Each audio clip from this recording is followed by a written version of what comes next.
ఇండ్లకు free current కోసం ఆఫీసర్ల డేటా, మీటర్లకు ఆధార్, రేషన్ కార్డులు లింక్.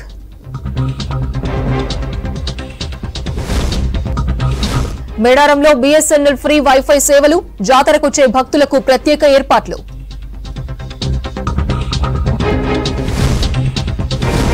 సీఎంపై బాల్కసుమన్ తిట్లపై నిరసనలు, నోరు పారేసుకోవద్దని Congress warning.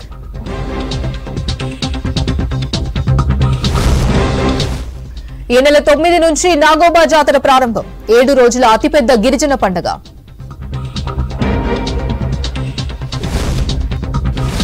Peddapalli MP segment లో కాకా క్రికెట్ టోర్నీ, అభివృద్ధికి కాకా కేరఫ్ అన్న వివేక్.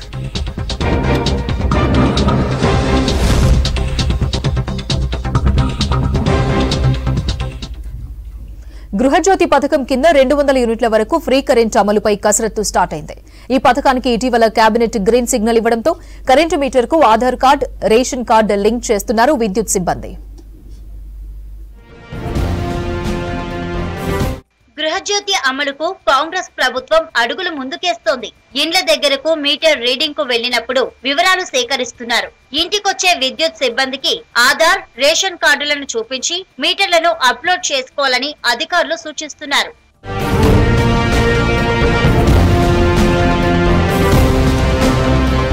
ఈ నెల 15వ తేదీలోపు మీటర్ కు Aadhaar card, ration card link చేస్తే ప్రక్రియ పూర్తి చేస్తామన్నారు విద్యుత్ అధికారులు. విద్యుత్ వినియోగదారులకు విజ్ఞప్తి.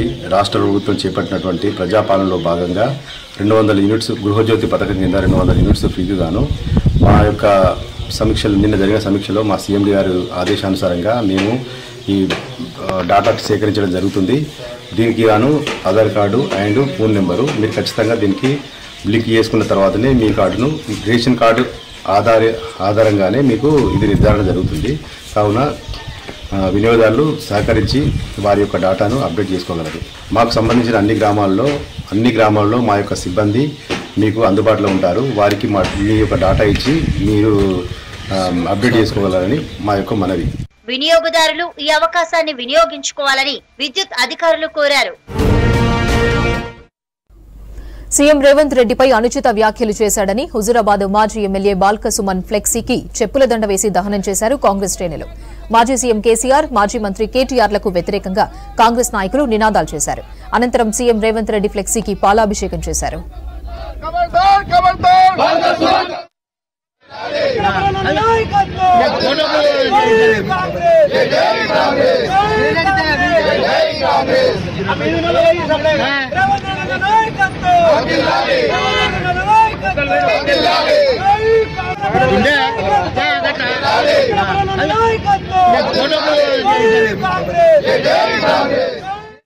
అటు కోట్ల ప్రజాధనం వృధా, ఇటు జనానికి తీరని నీటిగూస. ఇప్పటికీ మంచినీళ్ల కోసం కిలోమీటర్లు వెళ్లాల్సిన దుస్థితి.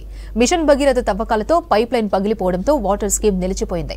ఆదిలాబాద్ జిల్లాలో multi Adilabad level water scheme నిరుపయోగంగా మారిన తీరుపై స్పెషల్ రిపోర్ట్. ఆదిలాబాద్ ఏజెన్సీలో 1011 గ్రామాలుండగా సుమారు 522 గ్రామాల్లో మిషన్ భగీరథ కింద వాటర్ ట్యాంక్స్ నిర్మించారు. 489 గ్రామాలు నీటి ఎద్దడితో తలడిల్లుతున్నాయి. 2012లో కాంగ్రెస్ సర్కార్ multi villages scheme water project రూపకల్పన చేసింది. 2014లో టీఆర్ఎస్ గెలిచిన తర్వాత వాటర్ స్కీమ్ పనులు నత్తనడకన జరిగాయి.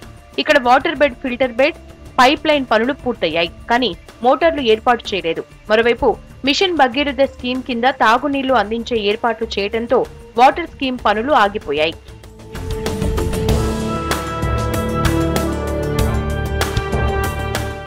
బోధ్ మండలంలోని ప్రజలు తాగునీటి ఎద్దడితో అల్లాడుతున్నారు. బోధ్ మండలంలోని కరత్వాడ ప్రాజెక్టు దగ్గర కట్టిన మల్టీ విలేజ్ లెవెల్ స్కీమ్ అధికారుల నిర్లక్ష్యంతో ఆగిపోయింది. కోట్లు ఖర్చు చేసినా గ్రామాలకు నీరు అందించలేకపోయారు. బోధ్తో పాటు కనుగుట్ట, కౌఠ, కుచిలాపూర్ గ్రామాలకు నీళ్లందించేందుకు తీసుకొచ్చిన ఈ స్కీమ్ పనికి రాకుండా పోయింది. దాదాపు 6.5 కోట్ల నిధులు వృధా అయ్యాయి. అధికారుల నిర్లక్ష్యం, ప్రభుత్వం పట్టింపు లేని తనంతో ప్రజలకు తాగునీరు దూరమైంది. 1 సంవత్సరం నీళ్లు తాగిన తర్వాత మన కేసీఆర్ గవర్నమెంట్ రాగానే మిషన్ భగీరథ తీసుకొచ్చి దీని పైప్ లైను, దీని మోటార్లు, గిటర్లు మొత్తం దబ్బేసి మొత్తం వేసేసిండ్రు.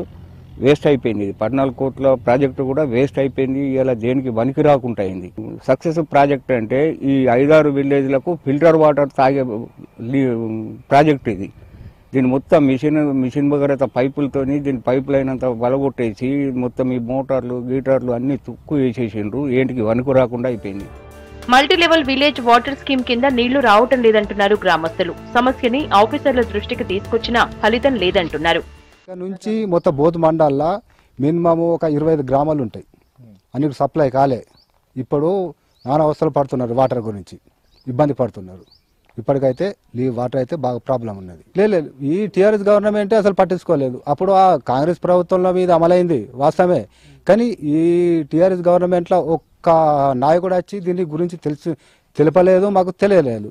ఈ కొత్త ప్రభుత్వం మరి దీని గురించి మరి పట్టించుకుంటే చాలా బాగుంటుంది. మరి నీళ్ళది ఎప్పుడు ప్రాబ్లమే సారు. వచ్చినప్పుడు వస్తాయి, రానప్పుడు అయితే వారం రోజులు రావు, 3-4 రోజులు.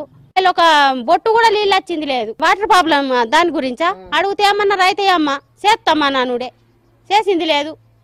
ఇట్లనే అందరు వచ్చినప్పుడు లేదా ముచ్చట చెప్పిపోవుడి.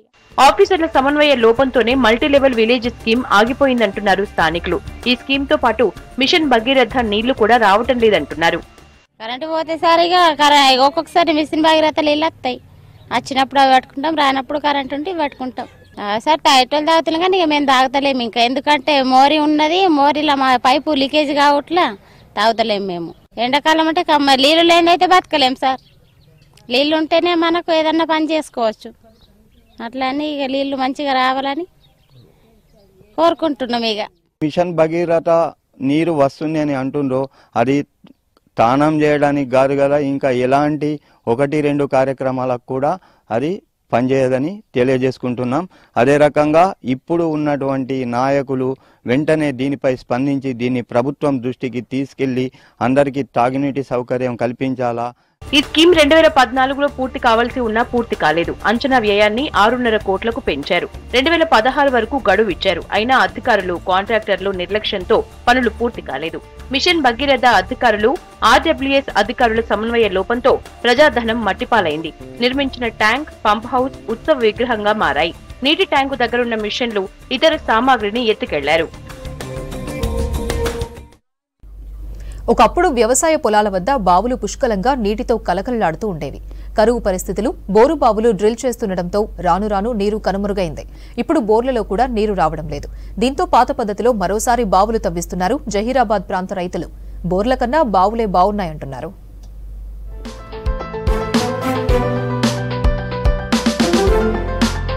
సంగారెడ్డి జిల్లాలోని రాష్ట్ర సరిహద్దు ప్రాంతాల రైతులు పూర్తిగా వ్యవసాయ ఆధారంగానే జీవనం సాగిస్తుంటారు. జహీరాబాద్ ప్రాంతంలో ఎర్ర నేలలు వ్యవసాయానికి విభిన్న రకాల పంటలకు అనువుగా ఉంటాయి. దాదాపు ఎక్కడా బీడు లేకుండా వ్యవసాయం చేస్తుంటారు. ఏడాదికి 3 పంటలు తీస్తుంటారు. వీరికి సాగునీటికి ఎలాంటి ప్రాజెక్టులు, కాలువలు లేవు. బోర్లపైనే ఆధారం. ఈ మధ్య బోర్లు వేసినా నీరు పడకపోవడంతో పాతకాలం పద్ధతుల్లో బావులు తవ్విస్తున్నారు. ఇక్కడ మేము ఒక బావి తోడుకున్నాము. భూమి అవసరం కోసం, నీళ్ళ కోసం, నీటి కోసం, మాగి పంట ఎండాకాలంలో, వర్షాకాలంలో కాకుండా వేరే కాలంలో పంట పండడానికి బావి తోడుకొని, అక్కడ బోరు వసతి మా దగ్గర తక్కువ ఉంది. బోరు వసతి లేనందుకు బావి తోడుకొని బావుల నుంచి నీటి వసతి చేసుకొని కింద జరల ద్వారా నీటి వసతి బావులో స్టోర్ చేసుకొని దాన్ని పారకంగా చేసుకుంటాము. ఇక్కడ 5 ఎకరాల పారకం అవుతుంది. ఇది బావి వచ్చేసి 40 ఫీట్ల వెడల్పు, 25 ఫీట్ల లోతు. ఇక్కడ కర్ణాటక లేబర్ నుంచి తీసుకొచ్చి వాళ్ళతో పెట్టుబడి ఒక 20 లక్షల పెట్టుబడితో పెట్టి చేయించి బావి తయారు చేసుకున్నాము. వీటి ద్వారా మాకు అగ్రికల్చర్కి మంచి యూజ్ అవుతుంది. వ్యవసాయం మంచి పెట్టుబడి, అన్ని ఖర్చులు కలిసి వస్తున్నాయి. నీటి వసతి మంచిగా ఉంది. బోర్ వల్ల ఇక్కడ ఫెయిల్ చాలా ఉన్నాయి.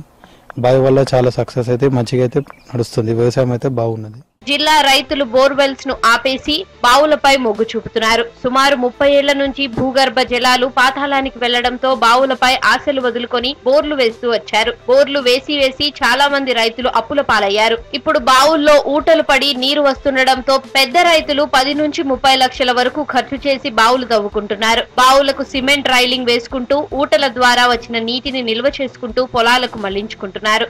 ఈ బావులు ఇటాచి పెట్టి తోడిపిచ్చి రింగులు వేసేసి ఈ బావులతోటి పార్కం చేస్తున్నాం. ఈ ఒక్కొక్క బావికి 9-10 ఎకరాల పార్కం అవుతున్నది.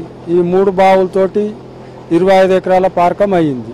బోల్ రేపిస్తే నీళ్లు వాడలేదు, బావులు తోడిపించి 2-3 బోర్లు వేసినాం సార్, నీళ్లు వాడలేదు.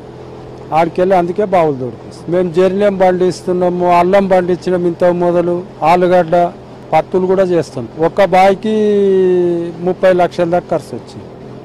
సంవత్సరంకో బావి తోడినాం, పంట చేసినాం, బావులు తోడినాం. సంగారెడ్డి జిల్లాలో చాలా చోట్ల మళ్లీ పాత రోజుల మాదిరిగా రైతులు బావుల తవ్వకాలను చేపడుతున్నారు. ఇప్పటికే చాలా బావులు తవ్వారు. బావులతో సంతృప్తిగా ఉందంటున్నారు రైతులు.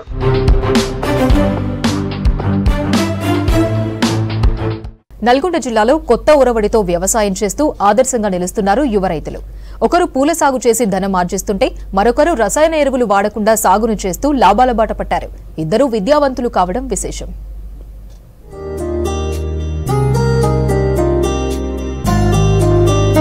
ఉన్నతమైన చదువులు చదివి హైదరాబాద్ విప్రో సంస్థలో సాఫ్ట్వేర్ ఉద్యోగాన్ని వదిలి వ్యవసాయ బాట పట్టాడు బాలకృష్ణ. ఎలాంటి రసాయనిక ఎరువులు వాడకుండా వ్యవసాయంలో కొత్తదనాన్ని చూపిస్తున్నాడు. ఆరోగ్యమే మహాభాగ్యం అంటూ గుర్తు చేస్తున్నాడు.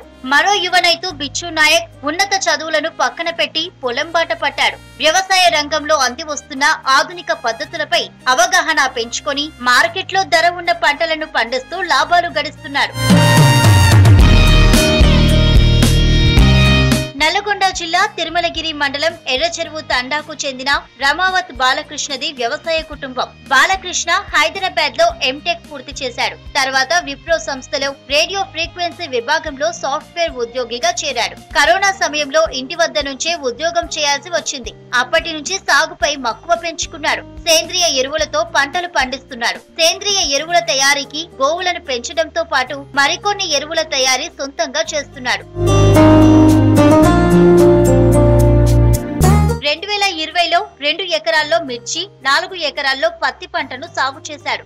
అందరిలాగానే రసాయన ఎరువులు వాడాడు. వచ్చిన పంట మొత్తం పెట్టుబడులకే సరిపోయింది. దీంతో సేంద్రియ ఎరువులతో పంటను సాగు చేయాలని నిర్ణయించుకున్నాడు. వ్యవసాయ శాఖ అధికారుల సలహాలు, సూచనలతో సేంద్రియ పద్ధతిలో సాగు చేపట్టాడు. బాలకృష్ణ పంట సాగు తీరు గమనించి గణతంత్ర దినోత్సవం సందర్భంగా కలెక్టర్ హరిచంద్ర ఉత్తమ రైతు పురస్కారాన్ని అందించారు. ఏ మొక్క అయినా బలము లేకపోవడం వల్ల చీడపీడలు అనేది వస్తది. కాబట్టి వాటికి చీడపీడలు ఇంకా మనం కవర్ చేయడానికి ఏం చేయాలంటే బంతి పూలు వేసుకోవాలి. ప్రతి 20 చెట్ల మధ్యలో ఒక బంతి పూలు అనేది వేసుకోవాలి. అది బార్డర్ క్రాప్ గా ఖచ్చితంగా వేసుకోవాలి అని నేను మనం చేస్తున్నాను. ప్రతి 15 రోజులకు ఒకసారి వేపగింజల ద్రావణం స్ప్రే చేస్తే సరిపోతుంది. కంకరు అందులో కలిపేసి 200 లీటర్లు కలిపేసి కొడితే పురుగులకి ఊపిరి ఆడకుండా వాటంతటా అవే నాశనం అయిపోతాయి, తగ్గిపోతుందని. కాబట్టి CVR మెథడ్ లో ఖచ్చితంగా ఈ మట్టి ద్రావణాన్ని స్ప్రే చేయండి. దానివల్ల ఇగురు కూడా వస్తుంది. సాధారణంగా మిర్చి పంటను రసాయన ఎరువులతో పండిస్తే ఎకరాకు 25 నుంచి 30 క్వింటాళ్ల వరకు దిగుబడి వచ్చేది. అందుకు ఎకరాకు 2 లక్షల వరకు పెట్టుబడి పెట్టాలి. సేంద్రియ పద్ధతిలో సాగు చేసిన మిర్చి పంట ఎకరాకు 12 నుంచి 15 క్వింటాళ్ల దిగుబడి వస్తుంది. పెట్టుబడి ఎకరాకు 5,000 నుంచి 10,000 మాత్రమే. ఇలా ఎకరానికి 3 లక్షల వరకు లాభం పొందుతున్నామంటున్నాడు బాలకృష్ణ. సాధారణంగా మార్కెట్ లో కిలో మిర్చి 200 నుంచి 250 రూపాయల వరకు ఉంటుంది. సేంద్రియ పద్ధతిలో పండించిన మిర్చిని బాలకృష్ణ 350 నుంచి 400 వరకు విక్రయిస్తున్నాడు. మొత్తం చెట్లు కార్యాలు పెట్టి కాశ మందు కొట్టి ఇంకా ఒక మంచి లాభం పొందింది. లాభం పొందితే ఇంకా మంచిగానే బతుండు, మంచిగానే లాభం వస్తుంది. చెట్లు కార్యం ఈ బెల్లం ఈ అవి కొడుతుండు, మంచిగానే ఉండదు. సార్ వాళ్ళు కూడా మార్కెట్కి పోకుండా మనకి మిర్చికి ట్రాన్స్పోర్ట్ చేస్తుండు. మంచిగా తినేదానికి బాగానే లాభం వస్తుంది. బాగానే. సూర్యాపేట జిల్లా తిరుమలగిరి మండలంలోని రాజానాయక్ తాండాకు చెందిన మరో విద్యావంతుడైన యువ రైతు బిచ్చు నాయక్ సాగులో వినూత్న ఒరవడి సృష్టిస్తున్నాడు. చామంతి పూలు సాగు చేస్తూ పలువురు రైతులకు ఆదర్శంగా నిలుస్తున్నారు. బిచ్చు నాయక్ 2012లో బీటెక్ బయోటెక్నాలజీ పూర్తి చేశాడు. 2018 వరకు ప్రభుత్వ ఉద్యోగం కోసం పోటీ పరీక్షలకు సన్నద్ధమయ్యాడు. ఫలితం లేకపోవడంతో నిరాశ చెందకుండా వ్యవసాయ రంగం వైపు దృష్టి సారించాడు. సంప్రదాయ పంటలైన పత్తి, మిర్చి, వేరుశెనగ, వరి సాగు వైపు కాకుండా వినూత్నంగా పూలు సాగు చేసి లాభాల బాటలో ప్రయాణిస్తున్నాడు. ఉద్యానవన శాఖ అందిస్తున్న రాయితీలను తెలుసుకుని తుంగతుర్తి మండలంలోని వెంపటి గ్రామంలో తనకున్న 12 ఎకరాల్లో ఎకరం భూమిలో పాలీ హౌస్ ఏర్పాటు చేశాడు. ఈ పాలీ హౌస్ ఏర్పాటుకు ప్రభుత్వం 95% సబ్సిడీ ఇచ్చింది. ఈ పాలీ హౌస్ లో అలంకరణ పూలైన లేత గులాబీ, తెలుపు, పసుపు, ఎరుపు రంగు లాంటి చామంతిని సాగు చేస్తున్నాడు. మంచి లాభాలు గడిస్తూ మరికొంతమందికి ఉపాధి కల్పిస్తున్నాడు. బిచ్చు నాయక్ అత్యధికంగా వ్యవసాయంలో సక్సెస్ కావడంతో గతేడాది జాతీయ ఉత్తమ మిలియనీర్ రైతు 2023 అవార్డును అందుకున్నాడు. పాలీ హౌస్ లో నాటేందుకు చామంతి మొక్కలను మహారాష్ట్రలోని నాసిక్ నుంచి తెప్పించాడు. ఎకరంలో మొత్తం 1,60,000 మొక్కలతో సాగు ప్రారంభించాడు. ప్రస్తుతం ఆయనే మొక్కలు తయారు చేసుకుంటున్నాడు. పాంపాండ్ ద్వారా మొక్కలకు నీటిని అందిస్తున్నాడు. ఎకరా సాగుకు మొత్తం ఖర్చు 6,20,000 వస్తుందని, పూల విక్రయాలతో 10 లక్షల నుంచి 12 లక్షల వరకు వస్తాయని, దీనిలో పెట్టుబడి పోను ఎకరాకు సుమారు 5 నుంచి 6 లక్షల వరకు మిగులుతాయని బిచ్చు నాయక్ చెబుతున్నాడు. 2018లో పాలీ శాంక్షన్ అయింది. అప్పటి నుంచి మేము చామంతి సాగు చేస్తున్నాము. అయితే ఈ చామంతి సాగు చేయడానికి ప్రధాన కారణం ఏంటంటే మంచి ఆదాయము, ఇన్కమ్ జనరేట్ రావాలంటే ఇలాంటి పంటలను, వినూత్నమైన పంటలు ఎంచుకోవడం వల్ల మంచి ఆదాయం రైతు కూడా సంపాదించవచ్చు అనే ఉద్దేశంతో మేము ఈ ఫీల్డ్ దిగడం జరిగింది. కానీ ఫస్ట్ టైం మనం ప్లాంటేషన్ చేసుకున్నప్పుడు గవర్నమెంట్ 70% ఇన్పుట్ సబ్సిడీ కింద ఇస్తుంది. అయితే దానికి ఒక 10 లక్షల చిల్లర అవుతుంది. అంటే కన్స్ట్రక్షన్కి ఒక 33 లక్షలు ప్లస్ ఒక 10 లక్షలు, అంటే ఒక పాలీ హౌస్ ఎకరాల్లో నిర్మించుకోవాలంటే ఒక 45 లక్షల దాకా కాస్ట్ అవుతుంది. ఆ కాస్ట్ రైతు భరించాలంటే భరించుకోలేడు. ఎంత పెద్ద బిజినెస్ చేసినా కూడా 45 లక్షల రూపాయలు ఒక పంట మీద సంపాదించాలంటే సంపాదించలేడు. కాబట్టి గవర్నమెంట్ సపోర్ట్ చేసింది కాబట్టి మనం ఆ సైడ్ వెళ్ళడం జరిగింది. యువత ఉద్యోగాల కోసం చూడకుండా స్వయం ఉపాధి సాధించేందుకు వ్యవసాయ రంగం వైపు వచ్చేలా ప్రోత్సహిస్తున్నారు ఈ యువ రైతులు. ఆదిలాబాద్ జిల్లాలో ఒకే సన్నిధిలో ద్విశైవ రూపాలతో మహిమాన్విత పుణ్యక్షేత్రంగా వర్ధిల్లుతోంది సదల్పూర్లోని మహదేవ్ బైరందేవ్ క్షేత్రం. మహారాష్ట్ర, తెలంగాణ రాష్ట్రాల్లోని భక్తులు అక్కడ మొక్కులు తీర్చుకుంటారు. మహాదేవ క్షేత్రాన్ని దర్శిస్తే కష్టాలు దరిచేరవని భక్తుల విశ్వాసం.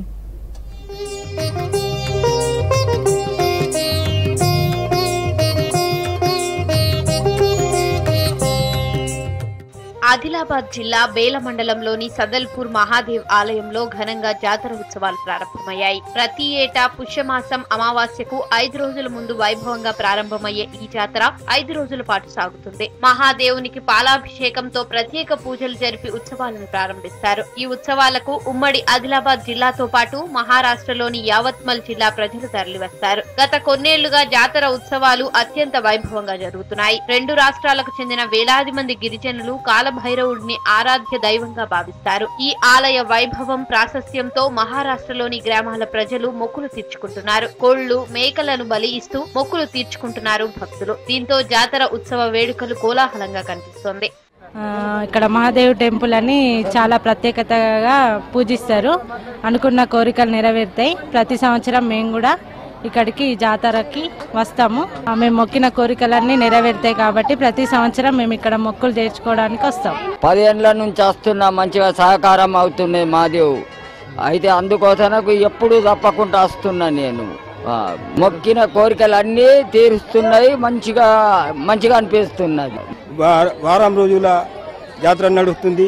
వచ్చిన భక్తులు మంచి సహకారం చేస్తున్నా. ఇదివరదాకా ఎవరికి ఏం కాకుండా భక్తులు, వచ్చిన భక్తులు సాయంగా వచ్చి దర్శనం చేసుకుని పోతున్నారని. మహారాష్ట్ర సమీపంలోని సదల్పూర్ లో కాకతీయుల కాలంలో నిర్మించిన 2 ఆలయాలున్నాయి. మహాదేవుడు, బైరందేవుని ఆలయాలున్నాయి. ప్రాచీన ఆలయాలుగా పేరుగాంచాయి. ఇక్కడ ప్రతి ఏటా పుష్య అమావాస్య వరకు జాతర ఉత్సవాలు నిర్వహించడం ఆనవాయితీగా వస్తోంది. బైరందేవ్ ఆలయంలో మహిమాన్విత శివలింగం ఉంది. మనస్సులో మొక్కులు తలుచుకుని శివలింగాన్ని ఎత్తితే కోరిక నెరవేరేదైతే తేలిగ్గా పైకి లేస్తోంది. కోరిక నెరవేరనిదైతే శివలింగం పైకి లేవదని భక్తుల్లో నమ్మకం ఉంది.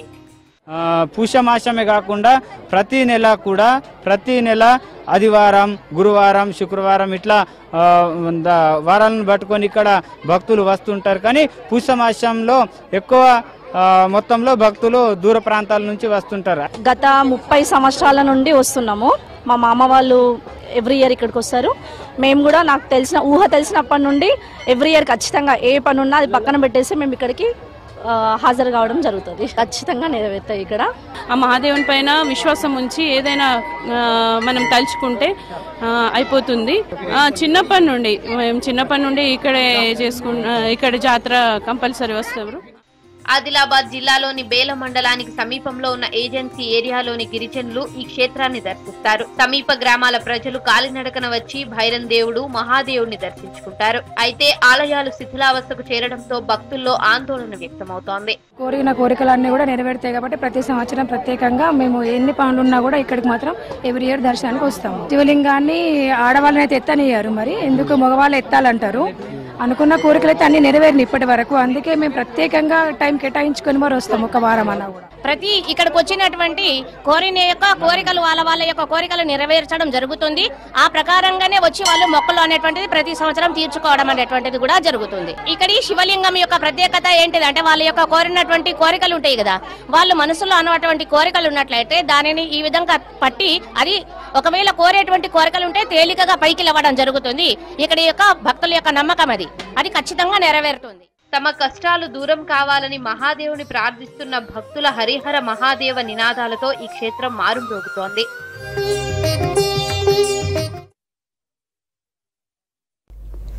తెలంగాణలో నాగోబా జాతర ఉత్సవాలు ఆదివాసీల సంస్కృతికి ప్రతీకగా నిలుస్తోంది. ప్రతి ఏటా పుష్య అమావాస్య రోజు నాగోబా జాతర ప్రారంభమవుతుంది. ఉమ్మడి ఆదిలాబాద్ జిల్లాలో జరుగుతున్న జాతరకు దేశం నలుమూలల నుంచి గిరిజనులు వచ్చి మొక్కులు చెల్లిస్తారు. రాష్ట్రంలో రెండవ అతిపెద్ద గిరిజన పండుగగా ప్రఖ్యాతిగాంచిన నాగోబా జాతరపై V6 రిపోర్ట్.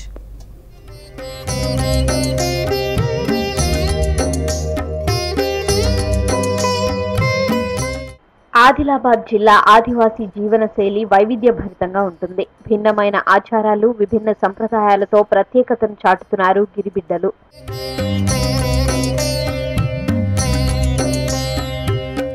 కొండలు, గుట్టలు, గుహల్లో కొలువైన తమ ఆరాధ్య దైవాలను దర్శిస్తారు. గిరి దేవతలను దర్శనం చేసుకునేందుకు దూరభారమైన కాలినడకన ఎడ్ల బండ్ల పైన వెళ్లి మొక్కులు తీర్చుకుంటారు. అంతగా తమ సంస్కృతి సంప్రదాయాలకు పెద్దపీట వేసే గిరిజనులకు పుష్యమాసం అంటే ఎంతో పవిత్రమైనదే. తమ సంస్కృతి సంప్రదాయాలకు ప్రతీకలైన జాతరలను ప్రతి ఒక్క ఆదివాసీ ఎంతో నిష్ఠతో నిర్వహిస్తారు. తమ ఆరాధ్య దేవతలను ఆరాధిస్తారు.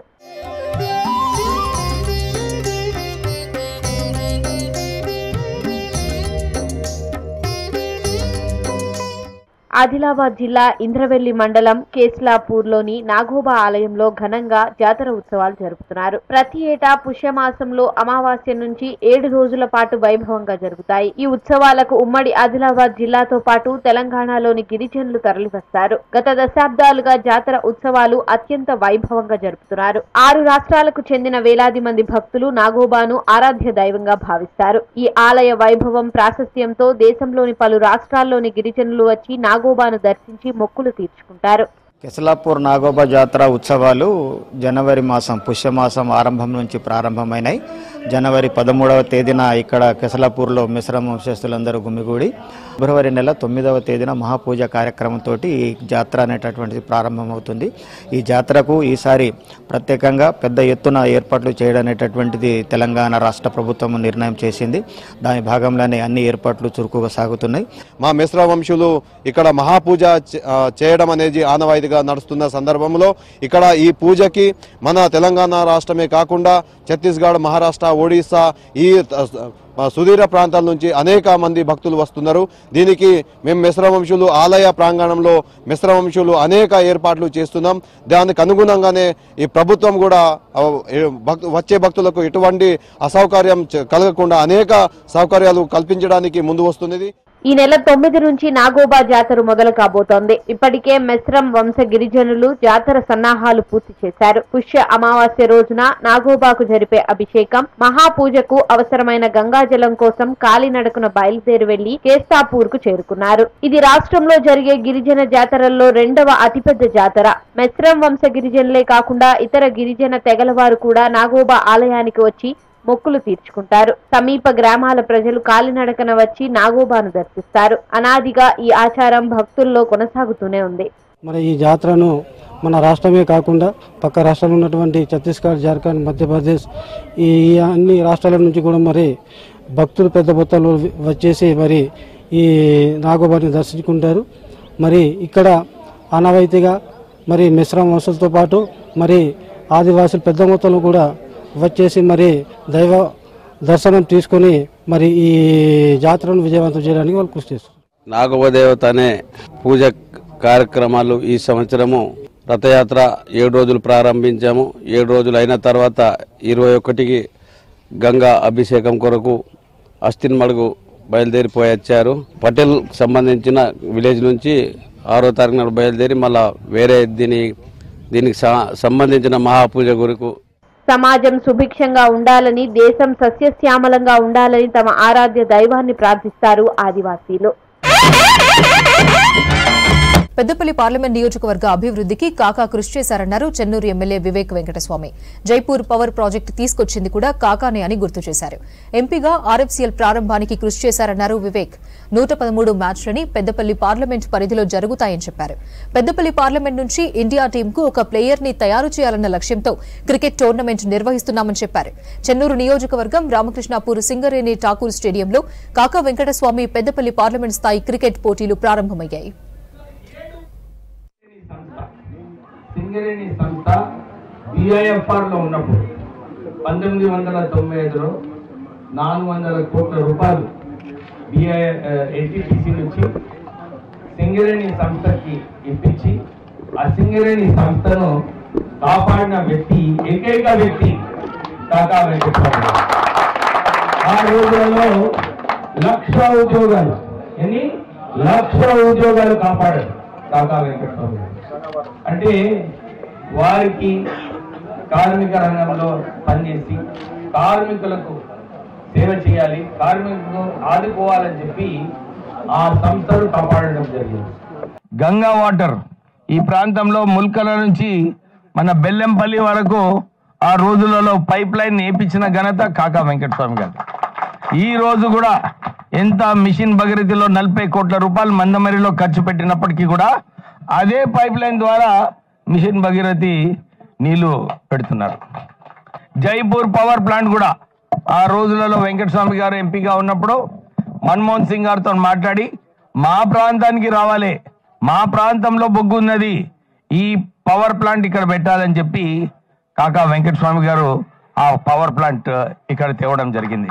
మనము చాలా మంది ఇన్వాల్వ్ చేసి మండల్ లెవెల్లో యువతని ప్రోత్సహించి మంచిగా గేమ్స్ ఆడి ఈ టోర్నమెంట్ సక్సెస్ చేస్తారని చెప్పి కోరుకుంటూ, మోస్ట్ ఇంపార్టెంట్ పాయింట్ ఏంటంటే మన పెద్దపల్లి నియోజకవర్గం నుంచి ఇండియన్ క్రికెట్ టీం ఒక ప్లేయర్ ఐడెంటిఫై అయితే ఇలాంటి టోర్నమెంట్ పెట్టడంతో ఒక మంచి ప్లేయర్ బయటకు వచ్చి మన దేశం కోసం ఆడితే అంతకంటే గర్వంగా ఫీలింగ్ ఉంటుంది. అది చెప్తూ కోరుతూ all the best to all the players and all the teams.